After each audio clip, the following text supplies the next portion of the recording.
For over 2 months, Bangladeshi capital Dhaka has been rocked by deadly demonstrations. They killed a law enforcing agency person, that is a policeman. They killed him, they tortured him to death. The country's biggest opposition party is demanding the Prime Minister's resignation ahead of the coming elections. Until a non-partisan and caretaker government is re-established, we are not going to participate in any election whatsoever. With the economy already in a fragile state, could political turmoil push Bangladesh down the same path as countries like Sri Lanka and Pakistan? There is a debate about Chinese loans creating debt trap, or whether it is creating a problem for Bangladesh.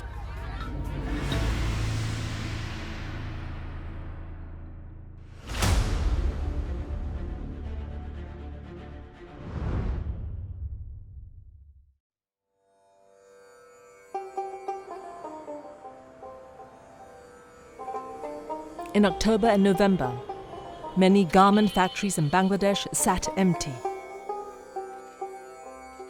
An unusual sight in the world's second-largest apparel exporter. Instead, tens of thousands of workers were out on the streets of Dhaka and other cities.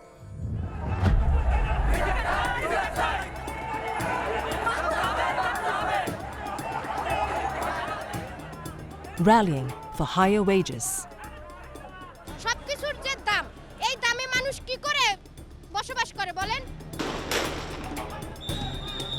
A crisis has been brewing in Bangladesh. While workers were striking for better wages, parallel protests rocked the capital. For the last year, the country's main opposition, the Bangladesh Nationalist Party, or BNP, has been holding constant demonstrations against the government. The reason? They do not believe the upcoming elections will be free and fair.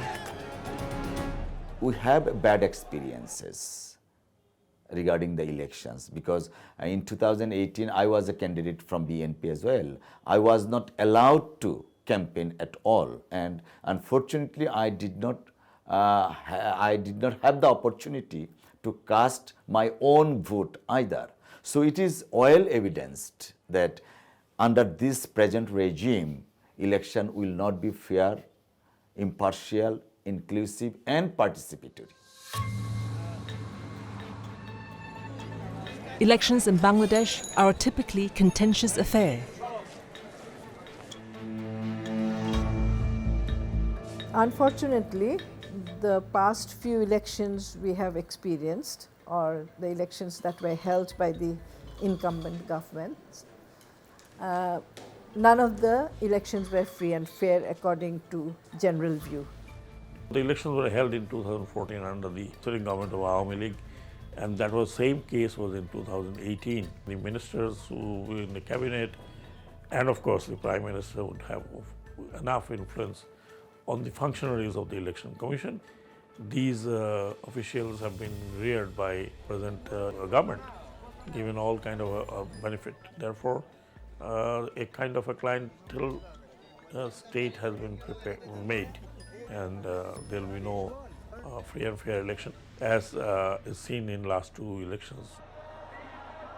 The agents of the opposition candidates were prevented from showing up in election centers and performing their duties. And on the election day, what they did was that the ruling party activists and ruling party supporters, and they gathered in front of every election center and intimidated basically the opposition supporters. The idea was to make sure that they do not feel comfortable to come and cast their votes.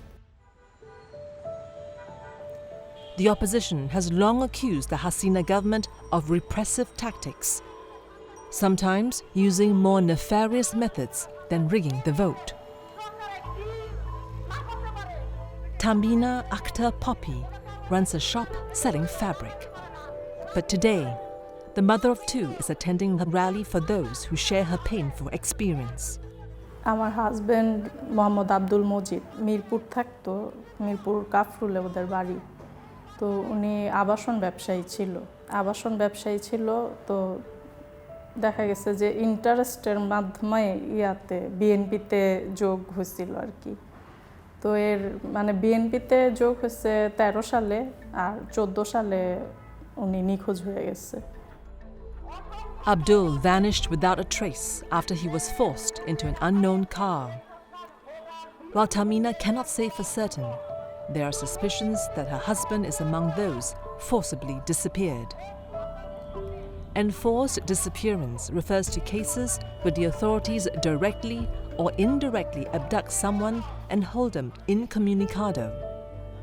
The United Nations and Human Rights Commission of United Nations, as well as many human rights organizations, for example, Amnesty International, Human Rights Watch in Bangladesh, they are vocal against the abduction, and it has been started since 2010 or 11. So it is a continuous process by the regime, unfortunately. Citing various monitoring groups, Human Rights Watch say about 600 people have been forcibly disappeared in Bangladesh since 2009. The government denied involvement in Tamina's case. আমি আবার press conference করছিলাম উনি অপহরণ হওয়ার মানে 3-4 দিন পরে আমি আমার শ্বশুর আমরা প্রেস কনফারেন্স করছি। তখন আবার আমরা সরকারের কাছে আবেদন করছিলাম যে যেন সরকার ব্যাপারটা দেখে যে আমার হাজব্যান্ড কই আছে। তো কোনোভাবেই কোনো সাহায্য পাইনি, না আইনি সাহায্য না সরকার থেকে সাহায্য। আমার মেয়ে ছিল তখন 3.5 বছর, আর ছেলের 8 মাস ছিল। তো ছেলে তো বাবা কি জিনিস বুঝে নেই, আর মেয়েটা একটু মানে তখন যে একটা আঘাত পেয়েছে, ও তো বাবা করতো অনেক। তো এখনো ওর বাবার জন্য কান্না করে। Yet others point to the government's use of legislation as examples of growing authoritarianism. In September, the Cyber Security Act was passed, replacing the earlier Digital Security Act. The CSA could allow authorities to arrest critical voices on social media. Critics, like activist Sultana Kamal, say this is intended to curtail free speech. The government has used the act to suppress the opposition and also to silence the media or the civil society members who speak up. The space for free speech is shrinking, and it's shrunk to the extent that you can only count by your fingers that how many people can speak up in this society. But the government insists criticisms of its human rights record are unfounded. I have been to the Human Rights Council's meeting, that is the Universal Periodical Review in Geneva of Bangladesh. 2 countries, Slovakia and Canada, opposed the human rights position of Bangladesh. Apart from that, 100 countries said that the human rights situation in Bangladesh is okay. They have appreciated our human rights developments. So from that point of view, I can say that the demand of the human rights organizations, again, is not supported by evidence. Nonetheless, the opposition are not buying it. With elections looming in January, the BNP wants Prime Minister Sheikh Hasina and her ruling Awami League party to relinquish power. They are pushing for polls to be held under a neutral caretaker government. This was a previous requirement in the constitution, but was changed by the Awami League government through an amendment. So, on October 28th, the BNP and their supporters once again took to the streets to call for the Prime Minister's resignation. But this time, the protests descended into chaos. On the 28th of October, what happened was, first, they killed a law enforcing agency person, that is a policeman. They killed him, they tortured him to death. And then they also went and attacked the house of the Chief Justice of Bangladesh. At least 2 people would be killed and dozens injured. What followed was a crackdown on the opposition. BNP's leader, Mirza Fakhrul Islam Alamgir, was arrested the next day. After the violence of 28th of October, the police filed dozens of cases against BNP and other opposition party leaders and activists. And most of the leaders of the BNP are in jail now, or many of them are on the run. And through this, they have made sure that BNP, even if they wanted to, they would not be able to participate in the election, compete in the election. Because of the political unrest and the turmoil that we are going through, the police is actually arresting people randomly on suspicion that they may create a problem as troublemakers. According to Human Rights Watch, about 10,000 people have been arrested by the end of November. The BNP says the number is closer to 20,000. The government insists the arrests were not done for political suppression.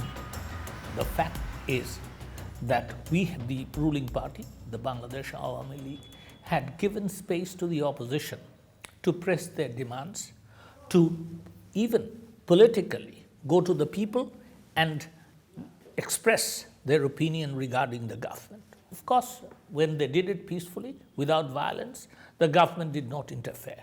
They were arrested because they had sponsored violence, they had participated in violence, and they had damaged public property and also taken public life. To complicate matters, the government then accused the BNP of instigating the garment worker strikes, which the opposition denies. BNP is a political party which is not related at all with the labor demand. They wanted to increase their wages because of their living standard and everything, which is completely different from our political agenda. Until recently, Bangladesh had been among the fastest growing economies in the world. So, what lies behind the garment workers' unhappiness?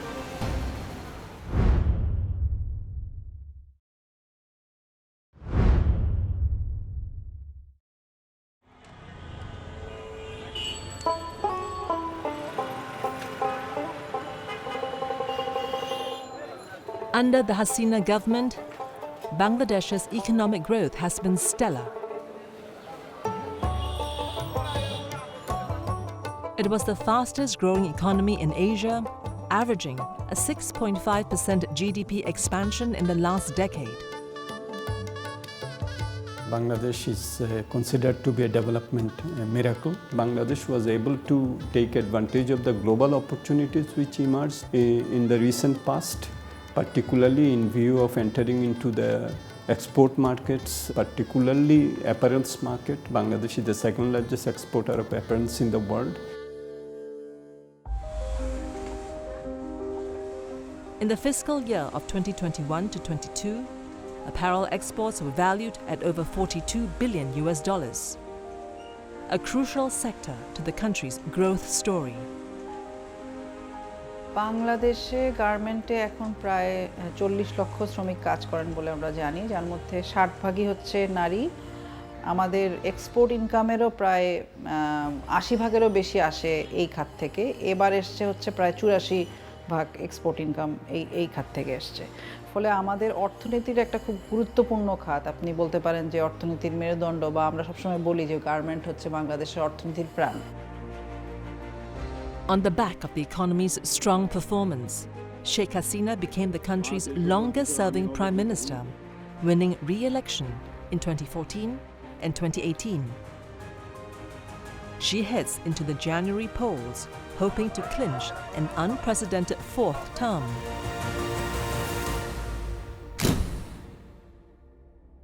But cracks are showing. The turning point, I think, is the Russia-Ukraine war.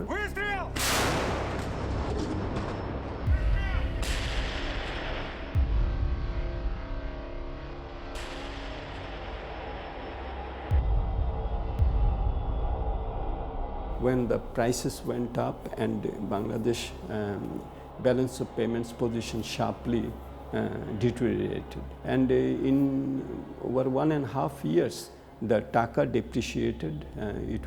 It used to be 86 taka to $1. Now, as we speak, it is 111 taka to $1.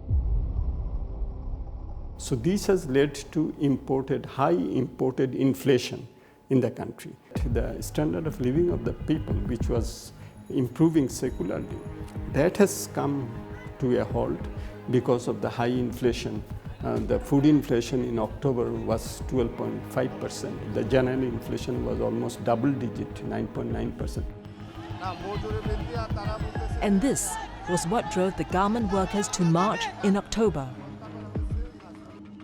তো শ্রমিকদের যেই বিক্ষোভ বলেন, আন্দোলন বলেন, যেটা আমরা গত 1 মাস ধরে দেখলাম, সেটা ছিল হচ্ছে মজুরি বাড়ানোর জন্য। কারণ বর্তমান সময়ে বাজারের যা অবস্থা, সেটা ডিমের দামই বলি, সবজির দামই বলি, মাছ মাংসের দাম বলি, সব কিছুই আসলে এমন জায়গায় গিয়ে পৌঁছে গেছে যে শ্রমিকদের পক্ষে আসলে শ্রমিক কি মধ্যবিত্তর পক্ষেও বাঁচা সম্ভব না। And businesses too have been hit hard by rising costs. Kazi Sajeda Rahman owns a paper cup factory in Dhaka. His company was once crowned the National SME of the Year in 2016, but he has since fallen on hard times. এবং এর মধ্যে চলে আসলো corona টাইমটা 2020-এ। Corona আসার কারণে যেটা হলো যে অলমোস্ট 6 মান্থস তো আমরা একদম শাটডাউন ছিল আমাদের ফ্যাক্টরি, এবং আমার যারা ক্লায়েন্ট ছিল তারাও অলমোস্ট এটা ইউজ লেভেল তাদের একেবারেই ছিল না। এইটা একটা বিরাট ধাক্কা ছিল, কারণ একটা ইন্ডাস্ট্রিতে জানেন যে ফিক্সড কস্ট তো কখনোই কমে না। মার্কেটে ডলারের রেট এবং ডলারের ক্রাইসিস, এই বিষয়গুলো যারা নাকি ইম্পোর্ট ওরিয়েন্টেড কাঁচামাল যাদের দিয়ে ফ্যাক্টরি রানিং হয়, আমি মনে করি শুধু আমার ক্ষেত্রে না, এটা বাংলাদেশের প্রেক্ষাপটে এটা সবার জন্যই হয়তো সত্য। Before the pandemic, his company had an annual profit of 12 million taka, around $100,000. But in the last few months, rising costs have seen it fall into the red. তো তারপরে 50 জনের থেকে আমাকে কিন্তু 70% আমার হিউম্যান রিসোর্সকে আমি বাদ দিতে বাধ্য হয়েছি একটা পর্যায়ে এসে। এবং এই মানুষগুলো কিন্তু অন্য কাজ আর জানে না, তারা এটাই শিখছে। তো তাদের জন্য এটা একটা মারাত্মক ক্ষতির কারণ যে এমপ্লয়মেন্টের জায়গা থেকে। এবং এটা শুধু আমার ক্ষেত্রে ঘটতেছে ছিল তা তো না, এটা তো এই ইন্ডাস্ট্রিতে যারা আছে বা অন্য কোনো ইন্ডাস্ট্রিতে আছে তাদের ক্ষেত্রেও ঘটতেছে। To help with the rising costs, the government subsidized food for low-income families. For example, an allotted 30 kilograms of rice is sold to them at 15 taka or 14 US cents per kilogram.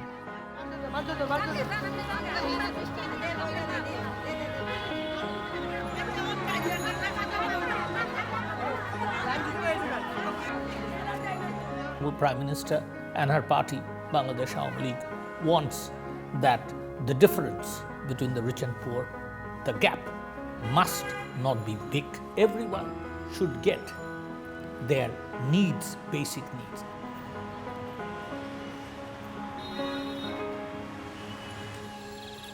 But away in the rural areas, the situation is more dire. 80-year-old Sondarani lives in the Manikanje district, about 50 kilometers from Dhaka. She says government aid has not reached her. পাইছি, আগে তো পাইতাম। এই যে আমি 7 বছরের পুলারে কুলে লইয়া আমার বস্তাবতার কাট করে দিছিল। ওই যে আগে সরকারের তেনে দিছে, অফিসে দিছে, সে সঙ্গে কোনো বেজাল লাগে নাই। অনেক যে বেজাল লাগে, মোবাইলে টাকা দেয়, আনতে পারি না, কইতে পারি না।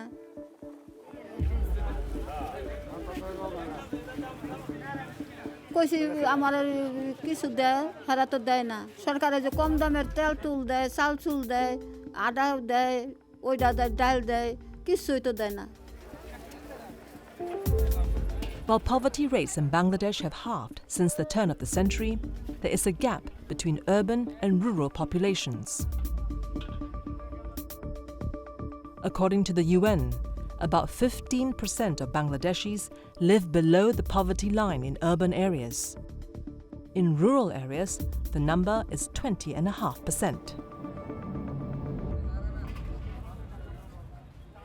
Sonda relies on her son's meager earnings as a rickshaw driver when he is able to work.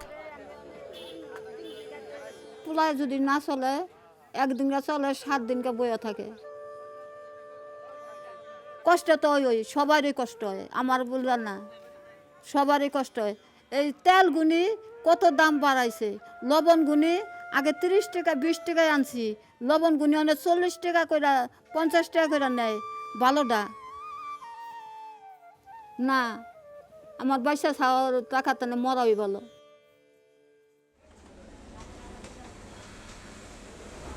As for the garment workers, the government raised wages from 8,000 to 12,500 taka, a hike of more than 50%. But this was below the workers' demands of 23,000 taka. And so, they continued to protests which would turn deadly in early November. Police crackdowns resulted in 4 worker deaths. Among them, Jalal Uddin, who was shot.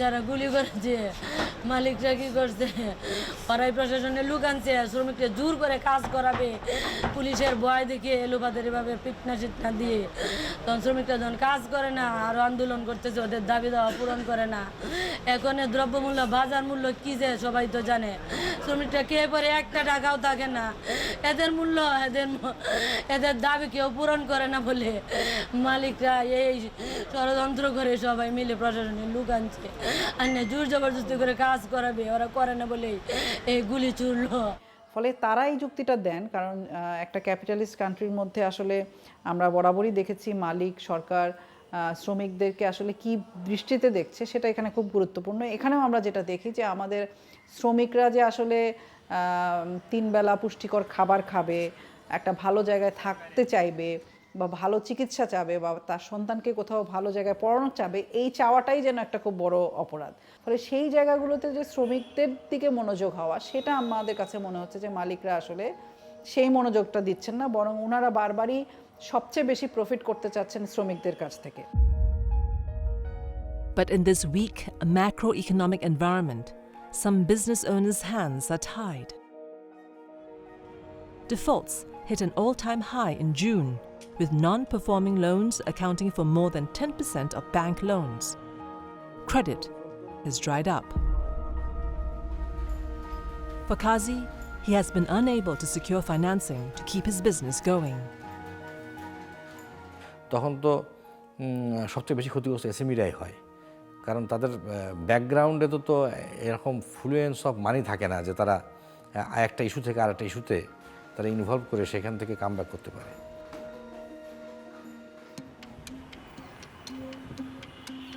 This difficult and volatile environment is ripe for political parties to exploit. Come the January elections.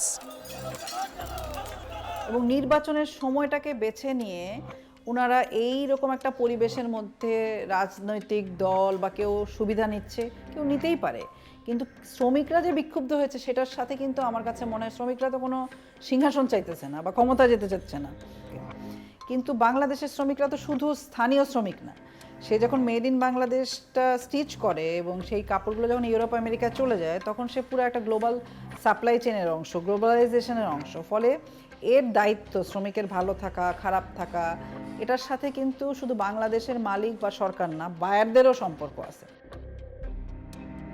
Beyond their interests in the garment industry, foreign powers are keeping a close eye on the crisis in Bangladesh.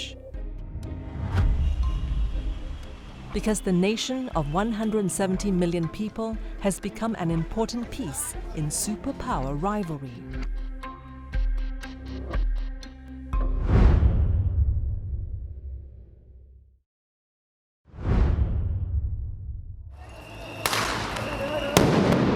October 28th, even as anti-government protests rocked Dhaka, southwest of the capital city, in the port city of Chittagong, history was being made. Prime Minister Sheikh Hasina inaugurated the Banga Bandhu Sheikh Mujibur Rahman Tunnel, South Asia's first underwater tunnel. Traversing around 3 kilometers beneath the Kanapuli River, it connects the east and west banks of Chittagong. This tunnel was financed by the Chinese, part of a $24 billion loan package offered by Chinese President Xi Jinping when he made his first visit to Bangladesh in 2016. China has taken a keen interest in the South Asian country. When Sheikh Hasina government came to power in 2009, and they had their party manifesto where they actually wanted to build Bangladesh in a new way, and she needed economic support from different countries. China is ahead of others in terms of building the infrastructure in Bangladesh. They have helped us build the Padma bridge, which has been built with Bangladesh's own money, but the construction companies were from China. It is also building coal-fired power plant. It is also in the business in the construction of many of our transport arteries, which are very important for Bangladesh. So China has emerged as a major player in the infrastructure building scenario of Bangladesh. With China's growing stake in Bangladesh, the country has become a nexus of superpower rivalry. For one, it is geographically important, sitting between East, South, and Southeast Asia. Bangladesh geostrategic location, geoeconomic location is very significant for all the extra-regional powers and regional powers. Bangladesh is a linchpin, or you can say is a bridge between India and India's northeast. Of course, Chinese, they are looking an opportunity to enter in South Asia and to connect with Bay of Bengal with the Yunnan province, that is landlocked province. So Americans, of course, they are having global interest either in Indian Ocean or in Bay of Bengal. And if you are looking in the emerging Indo-Pacific strategy, of course, all the countries in Indo-Pacific region are very important for Americans. Russia has invested in Bangladesh nuclear power project. So they have huge investment in Bangladesh, number one. Number two, traditionally, because Russia had played a very positive, very constructive role in creation of Bangladesh in 1971, they are also finding good friends, the old friends, the traditional friends in this region. In 2019, Bangladesh had overtaken Pakistan to become South Asia's second largest economy behind India. With the economic boom came political clout. Bangladesh is a $460 billion GDP economy, and in terms of purchasing power parity, it's $1.2 trillion. So it's a very big economy with very big import demands and very big demands for building infrastructure. So China sees an opportunity, is both an economic opportunity and on the other hand, the US is our major trade partner. A fifth of our ready-made garments are destined for the US market. It is also a major investor in Bangladesh. However, the Hasina government's lean toward authoritarianism has left the US in an awkward position. We urge Bangladesh to create a safe environment for people to peacefully assemble and voice their concerns. And we call on all parties to respect fundamental freedoms and the rule of law and to refrain from violence, harassment, and intimidation. There are a number of concerns on the part of the US vis-a-vis Bangladesh. So they are keen in seeing that the elections are held in a free and fair way and a participatory way. So this is one concern that they have in terms of democratic dispensation in Bangladesh. On the other hand, they also are concerned with corruption and extrajudicial killings, etc. In September, the US government took steps to impose visa restrictions on Bangladeshi individuals who undermined the democratic election process in Bangladesh. It is not clear if the move was targeted at members of the ruling party. You see, the United States of America, if it wants to take a certain policy against Bangladesh, I think we can't stop that. But I am told that this policy is directed towards all the countries in the world. It is not only something that is directed towards Bangladesh. But it will be very, very unfortunate if it is arbitrarily used against any Bangladeshi. We're looking, the world is looking to Bangladesh for its next elections to make sure that they set a strong example for free and fair elections for the region and for the world. It is part of overall US diplomatic weapon that US has been using for advancing its interest as a global power and also to advance its interest at the bilateral level. Meanwhile, the Chinese have taken the opposite tact. At the sidelines of the BRICS meeting in Johannesburg this year, President Xi told Prime Minister Hasina that China would support Bangladesh in opposing external interference. China maintains a policy of non-interference in the domestic affairs. So that also actually contributes for their positive image. Currently, Prime Minister Hasina is happy to befriend all, adopting the philosophy of her father, Bangladesh founding president Sheikh Mujibur Rahman. You see, our father of the nation, Bangabandhu Sheikh Mujibur Rahman, in his foreign policy statement had clearly said that friendship with all, malice to none. Bangladesh, under the leadership of Honorable Prime Minister Sheikh Hasina, will follow that to the last letter. So point is that all the countries are giving very good weightage to Bangladesh, and why she will not take the opportunities to cultivate relations with any country which brings the development of Bangladesh. She had cultivated good relations with China and Japan, and on the political security issues, she tried to cultivate very good relations with India as well as with the United States. But should the Americans apply further pressure on the electoral process, they could alienate the ruling party, pushing it closer to China. Already, members of the Awami League have accused American Ambassador Peter Haas of supporting the opposition BNP, which the US denies. The US-China relationship is going through some tensions.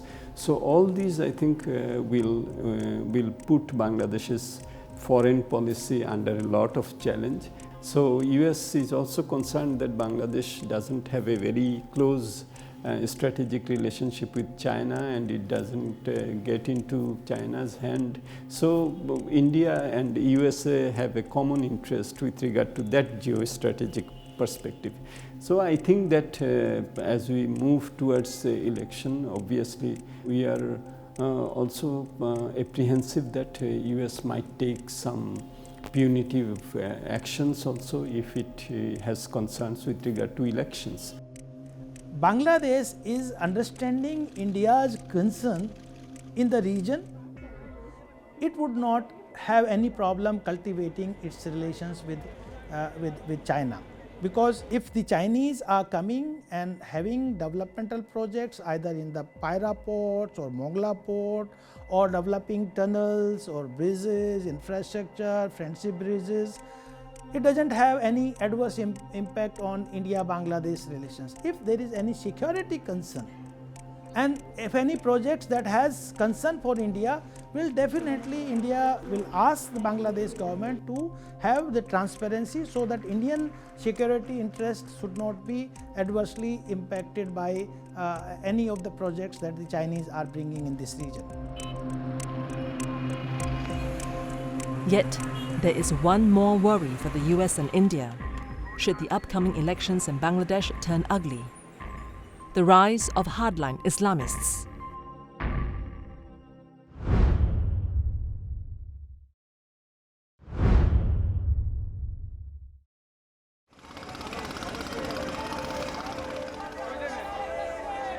India and Bangladesh have traditionally shared close ties. Yet, when Indian Prime Minister Narendra Modi visited his eastern neighbour in 2021 to celebrate the 50th anniversary of Bangladeshi independence, these were the scenes that greeted him. Direct action! Alim Ulama action! Direct action! conservative Islamic groups protesting Modi's alleged persecution of the Muslim minority in India. আমাদের একমাত্র আন্দোলন ছিল নরেন্দ্র মোদি বাংলাদেশে আসতে পারবে না। এটা ছিল আমাদের শান্তিপূর্ণ আন্দোলন, কিন্তু আমাদের এই আন্দোলন করতে গিয়ে আমাদের সেখানে ছাত্রদেরকে শহীদ করা হয়েছে এবং তার কারণে আজকে আমাদের এই বিক্ষোভ এবং হরতাল।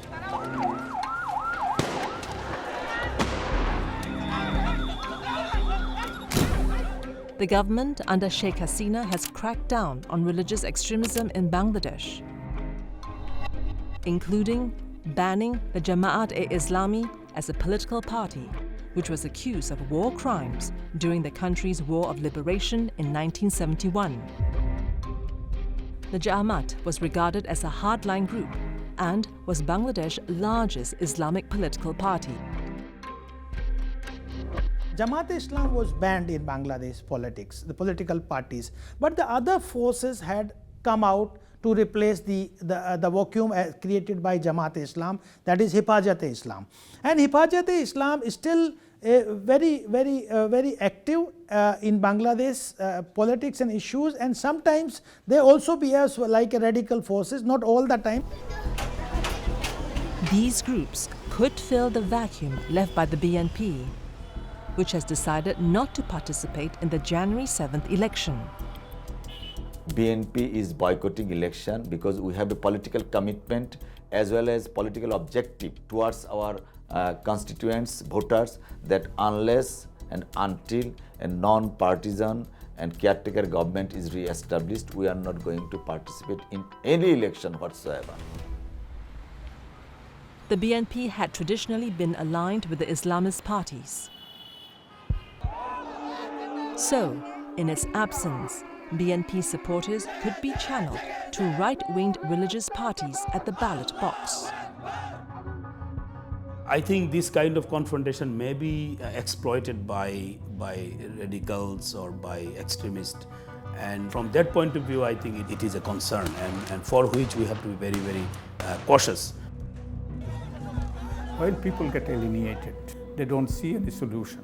They look for alternative means of solution, and that could be a religious solution. That doesn't necessarily mean that we will have a resurgence of Islamists, but that creates a conducive environment. Meanwhile, the opposition Jatiya Party, which currently holds 27 seats in parliament, has a decision to make. দেখো, নির্বাচন তো সুষ্ঠু হবে কিনা সেটা আমার সন্দেহান। Awami League election করবে, তারা বড় দল। বিএনপি ইলেকশন আসবে না, আরও অনেক দল আসবে না। আমরা তৃতীয় বৃহত্তম দল। নির্বাচনে যদি না আসে, আমরা না আসি, নির্বাচন হবে না। এটা অনির্বাচিত কোনো একটা সরকার হতে পারে। আবার যদি আমরা নির্বাচন যাই, তাহলে পরিপূর্ণভাবে সেই নির্বাচনটা হবে না, কারণ একটা বড় দল নির্বাচন আসে না। With many BNP members behind bars, the January 7th election will likely see a landslide victory for the incumbent Awami League. But the political atmosphere remains turbulent. The government accused BNP protesters of starting a rail fire on December 19, which caused 4 deaths. The BNP has slammed the allegations. So, there is no guarantee that Bangladesh's political troubles will end with the polls. The opposition has vowed to continue demonstrating. It's not only continuing the protest, BNP will conduct and run its own like organizational skill and purposes until and unless their political objectives are fulfilled. For example, caretaker government is re-established. We will continue our struggle to re-establish our caretaker government. I'm afraid the election would not be, and not participated, not inclusive in that sense. I don't think that election would be endorsed by the international community as to be democratic and free and fair. Continued political upheaval would shake foreign investor confidence. Already, the garment industry is feeling the impact of unrest. 150 factories were shut indefinitely following the worker strikes. I think that as citizens we would have preferred a participatory election where all the major parties would have taken part. Obviously, as it appears now, this is not going to happen, and this is one of the reasons why some of the opposition parties are enforcing general strikes and blockades. So the election uncertainties are being entwined with the political uncertainties, and that will have serious implications for the economy as we go forward. While Bangladesh still has over $20 billion in foreign reserves, this is a steadily declining figure. Meanwhile, the government has been running a current account deficit because it imports more than it exports. The deficit reached a record $14 billion in 2022, before narrowing to $3.3 billion in 2023. The foreign currency reserve is going down and drastically down, and it's now at the lowest level. We cannot go any lower. That is the situation. And also we can see from our own daily living that the prices of the commodities are going up. People's purchasing capacity is also going down. People are feeling the crunch of the economic recession, more or less. Then there are concerns that the expensive infrastructure projects will plunge Bangladesh into an economic quagmire. There is a debate about Chinese loans, Chinese support in terms of creating debt trap, or whether it is creating a problem for Bangladesh. In the case of China, I think debt trap is not appropriate, but definitely Bangladesh can negotiate with China more to have more favorable terms and conditions. কারণ আমি তো মনে করি এই যে টাকাগুলি এই সমস্ত টাকা যেগুলি লোনে নেওয়া হয়েছে সেগুলো লোনে না নিয়ে আজকে দেখেন বেসিক নিডটা মানুষের প্রয়োজন। আজকে আমাদের তো সিস্টেম করা উচিত ছিল যে আমাদের যে লেখাপড়া আছে, যে শিক্ষার ব্যবস্থাটা আছে, এটা আমি বলবো এটা কর্মবিমুখ শিক্ষা ব্যবস্থা। বিভিন্ন হাসপাতালে গিয়ে দেখবেন কোনো সিট নেই। আপনি যান ঢাকা মেডিকেল হাসপাতালে যান, দেখবেন বারান্দায় রোগী, বাথরুমে রোগী, মাঠে রোগী, ঘাটে রোগী, ডাক্তারের অভাব, ওষুধের অভাব, এত রোগী, প্রচুর রোগী। তা সরকার তো প্রাধান্য দেওয়া হচ্ছিল যে জনগণের কথাই বলে প্রত্যেকটা হাসপাতাল। Political unrest, dwindling reserves, and economic troubles. These are similar conditions which left Pakistan and Sri Lanka teetering on bankruptcy. The question then is whether Bangladesh will go the same way as Sri Lanka or Pakistan. It is absolutely not possible, and you know, we have been facing global crisis, and we have certain economic challenges, and but our economy and our resilience are totally different from Pakistan and Sri Lanka. You see, look at our political leadership, which is very, very strong and very experienced. And then you see our population who are very hardworking, and we have a very strong agriculture sector, largest exporter of garments products in the world. And also, you know, we are the top earners of remittance in the world, and we have demographic dividend, and we have a very strong policy community in Bangladesh. I think the situation in Sri Lanka was slightly different. They also had a very low reserve, but then they recovered very soon.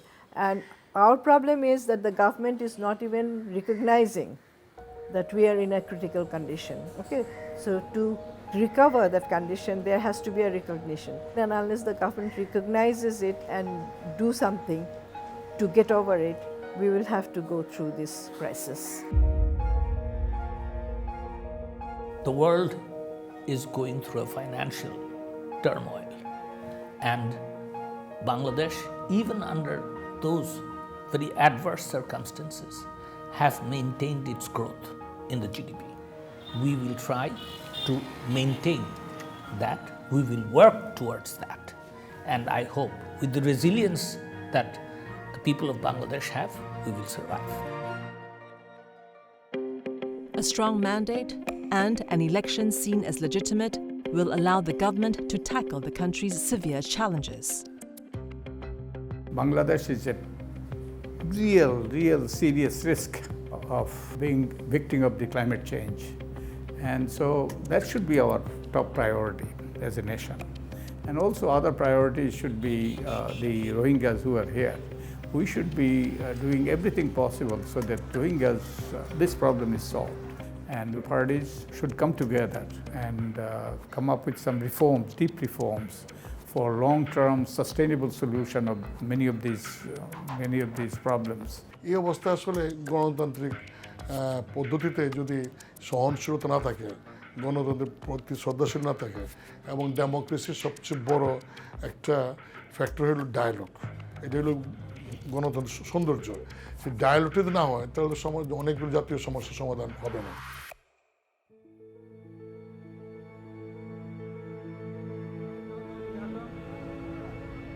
Soon, Bangladesh will head for its 12th general elections. In an increasingly acrimonious contest, what happens in the January polls and after will determine how the country continues to write its growth story.